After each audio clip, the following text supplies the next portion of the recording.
The Kansas City Chiefs just added exactly what the NFL feared.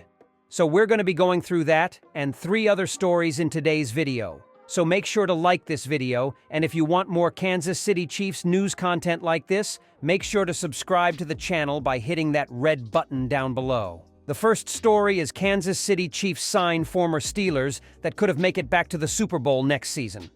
After back-to-back Super Bowl runs, the Kansas City Chiefs are bringing back former Pittsburgh Steelers quarterback Chris Oladokun for a 3rd year, signing him to a future reserve contract, according to KPRC2's Aaron Wilson. Oladokun was the Steelers' 7th-round draft pick in 2022, but never made the roster his rookie season. He was never really given an opportunity to compete for a roster spot after the team re-signed Mason Rudolph prior to OTAs. Once Rudolph, Kenny Pickett, and Mitch Trubisky were in the room, it seemed predetermined who Pittsburgh was going to keep as their quarterbacks.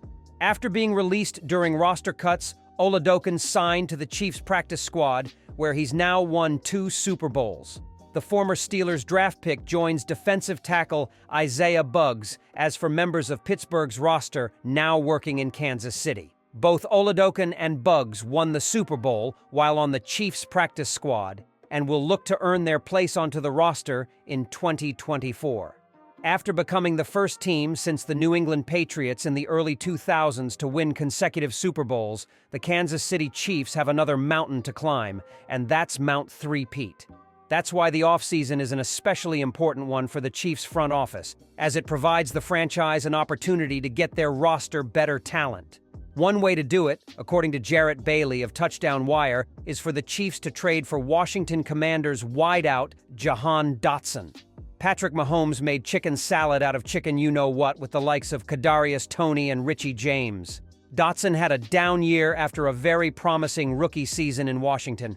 It wouldn't be the only move Kansas City would need to make at receiver, but trading a day 3 pick for Dotson is a low-risk, high-reward scenario that could result in the Chiefs having a reliable slot receiver. Dotson isn't a splashy name, and he's someone unlikely to move the needle very much for a team like the Chiefs, but he's an intriguing target because of his potential. He's never played for a high-powered offense so far in his young NFL career. Perhaps teaming up with a quarterback like Patrick Mahomes will unlock the true potential of the former Penn State Nittany Lions star. Dotson was taken by the Commanders in the 1st round of the 2022 NFL Draft. Through 2 seasons in the pros, Dotson has amassed 1,041 receiving yards and 11 touchdowns on 84 receptions and 144 targets. Chris Jones is ready for a three-peat. The Kansas City Chiefs' star defensive lineman is scheduled for free agency this offseason, but he made his intentions clear during Wednesday's celebratory parade for Sunday's Super Bowl victory. "I need 3 of those rings, baby," he yelled to the crowd. "We ain't done yet. We ain't done yet. Kansas City, we will be back here next year. And for those who want Chris Jones, I ain't going nowhere, baby." Super Bowl celebrations are emotional times, and things are said that, well, don't exactly help the players in terms of leverage in ensuing contract negotiations. Nobody needs to be reminded of that less than Jones's agent. While the Chiefs knowing the veteran wants to come back does hurt his overall leverage, it also wouldn't be a surprise if they rewarded him with a massive contract. After all, he is a major reason they have won 3 of the last 5 Super Bowls and has consistently anchored the interior of their defensive line. Jones's resume includes 3 Lombardi trophies, 5 Pro Bowl selections, and 2 first-team All-Pro nods. Despite facing constant double teams, he still tallied 30 tackles, 13 tackles for loss, 10.5 sacks, and 4 passes defended this past season after posting 44 tackles, 17 tackles for loss, 15.5 sacks, 4 passes defended, 2 forced fumbles, and 1 fumble recovery for the 2022 season's Super Bowl champions. While Jones will turn 30 years old this offseason, he is still playing at an incredibly high level and will surely want to be paid accordingly. It should be noted he started the 2023 campaign with a contract holdout and missed the team's Week 1 loss to the Detroit Lions. However, he and the Chiefs were able to come to terms on a new deal that featured additional incentives for the 2023 campaign. Perhaps there will be a similar back and forth this offseason, but Jones made it crystal clear where he plans to play next season. The second story is, Chiefs pick up Chris Jones's contract option, retain right to franchise tag DT. Kansas City is keeping multiple avenues open to keep defensive tackle Chris Jones on the team moving forward. The Chiefs picked up the option on Jones's contract, meaning they'll retain the right to franchise tag him this offseason, NFL Network insider Ian Rappaport reported on Friday per sources.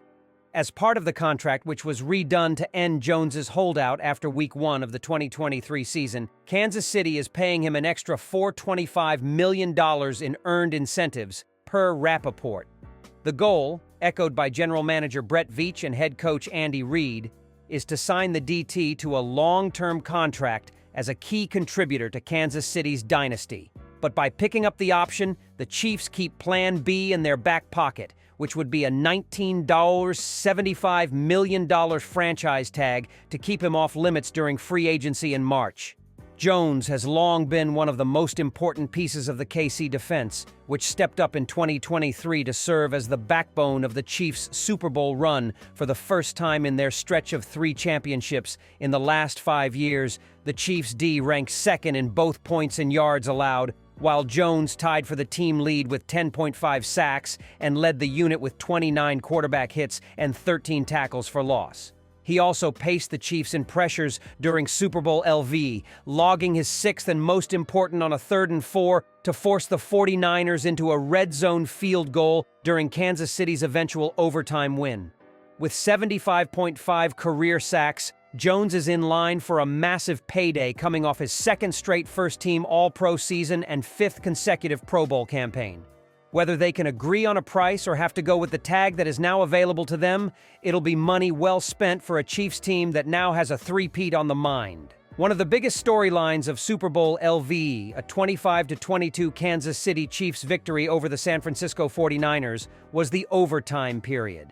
The Chiefs had a clear plan in place for overtime, and the 49ers seemingly didn't, which was evidenced by mic'd-up moments during the game and player comments afterwards. Nearly a week after the game, some insight has emerged into the Chiefs' strategy for the moment and how it was formulated. During Wednesday's episode of the New Heights podcast, star tight end Travis Kelce shared that Mike Frazier, the Chiefs' statistical analysis coordinator, laid out the strategy for the overtime period. Every single week, we talked about overtime rules in the playoffs. Fraz was up front giving what we would do in all these scenarios. So, everybody on the team, like we knew exactly what the best situation was and how we were going to handle it, how we were going to attack it, Kelce said. The Chiefs star went on to add that the constant reminders of the differences in the playoff overtime rules made them second nature to Kansas City. Frazier deserves a raise from the Chiefs, given just how important the understanding of these rules ended up being.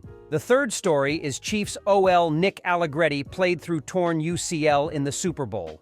Kansas City Chiefs guard Nick Allegretti won his 3rd ring against the San Francisco 49ers in the Super Bowl, and if there was a trophy for being tough as nails, he probably would win that too.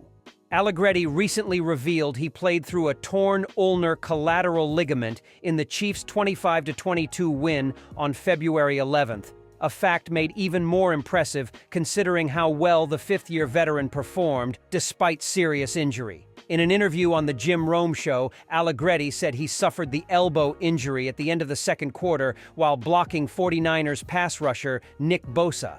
"I haven't suffered an injury like that until then," Allegretti said Friday. "I immediately knew. It was something that you heard a pop, you felt it, and knowing minimal about anatomy, knew that something was wrong in my elbow because my elbow is not supposed to bend that way. Fortunately, we had the 2-minute warning, and I had a couple seconds to gather myself, figure out that my arm still bent, and I was able to go."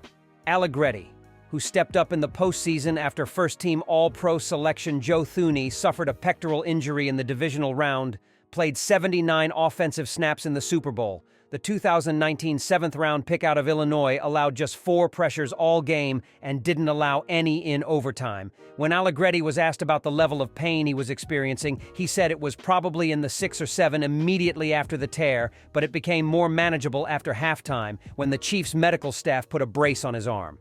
"One of our backup offensive linemen. He has a master's in biology and he wanted to go be a doctor when he was done," continued Allegretti. "He told me, 'Listen, you don't need a UCL to play offensive line.' I was like, 'All right. I don't know what that means, but I don't need it. I'm good.' So I was able to go." Allegretti and the rest of the Chiefs' offensive line ended up giving Patrick Mahomes enough protection to win a nail-biting overtime thriller. Among all the details to account for in the Chiefs' dynasty folklore, Allegretti's tenacious battle through injury deserves to be included too, right up there with Mahomes' clutch drives and Marquez Valdes-Scantling's redemption arc. It's been said that adversity introduces a man to himself.